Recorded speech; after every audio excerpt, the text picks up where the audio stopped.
নমস্কার বন্ধুরা, আমি সিদ্ধার্থ। কোনো কিছু হলেই কেন্দ্রর দোষ। যদি ইন্ডিগো না চলে তাহলেও কেন্দ্রর দোষ, যদি কোনো কিছু না হয় তাহলে কেন্দ্রর দোষ। এটা বলেছেন আমাদের মহান মুখ্যমন্ত্রী মমতা ব্যানার্জি। কিন্তু আরজি কর যদি হয় তাহলে এটা কার দোষ হয়?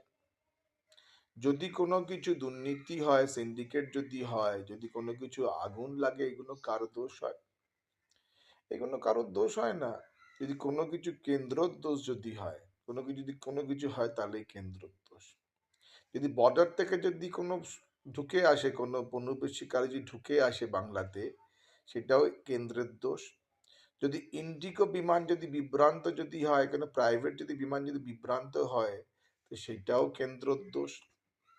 যদি মানুষের কোনো অসুবিধা হয় তাহলেও কেন্দ্রর দোষ। সবই যদি কেন্দ্রর দোষ হয় তাহলে আমার দোষ কোনটা?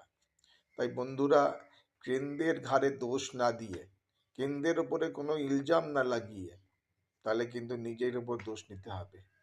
আরজি করে যে মেয়েটি মারা গেল, ডাক্তার মেয়েটি মারা গেল, যার পরিবার আজকে অসহায় হয়ে পড়ে আছে, যার দেখার নেই, যে মেয়েটিকে ডাক্তারি পড়তে পাঠানো হলো রাজ্য সরকারের হসপিটালে, সেখানে দেখে খুন ও মার্ডার হয়ে গেল।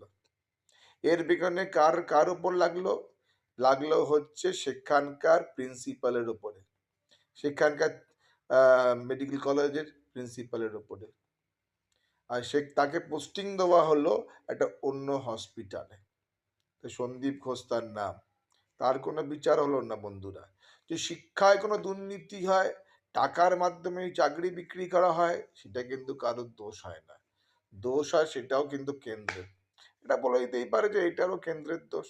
তাই কেন্দ্রের ঘাড়ে দোষ না দিয়ে নিজের ঘাড়ে দোষটাকে দেখতে হবে। আর বারবার রাজ্য সরকার কর্মীদেরকে যে বলা হচ্ছে আমরা ফিরে আসব, আমরা ফিরে আসব, কোন তথ্য দিয়ে আমরা ফিরে আসব জানতে চাইছি। কেন? তথ্যটা জানতে হবে তো। 15টা বছর, তিনটে নির্বাচন জেতার পরেও চতুর্থ নির্বাচন জেতার ইচ্ছা, সত্যি মারাত্মক কনফিডেন্স ছাড়া পৃথিবীতে কিছু হয় না। কেননা আমি মনে করি কেন্দ্রের ঘাড়ে যদি দোষ না দিয়ে নিজের ঘাড়ে দোষ দিতে হয়। কোনো কিছু হলে কেন্দ্র, টাকা দিচ্ছে না কেন্দ্র, কোনো কিছু না চললে কেন্দ্র, আমরা কেন্দ্র নির্ভর একটা রাজ্য তৈরি হয়ে যাচ্ছি। কেন্দ্র নির্ভর রাজ্য মানে কেন্দ্রর ওপরেই সব কিছু, কেন্দ্র ভিত্তিক রাজ্য। কেন্দ্রকে দোষ দিয়ে কেন্দ্রর ওপরে বন্দুক রেখে আমরা কোনো কাজ করব? বন্ধুরা, কেন্দ্রের উপর বন্দুক রেখে কোনো কাজ হয় না। নিজেকে সেলফ এম্পাওয়ারমেন্ট করতে হয়, স্বশাসিত করতে হয়, তাহলেই কিন্তু উন্নতি হয়। থ্যাংক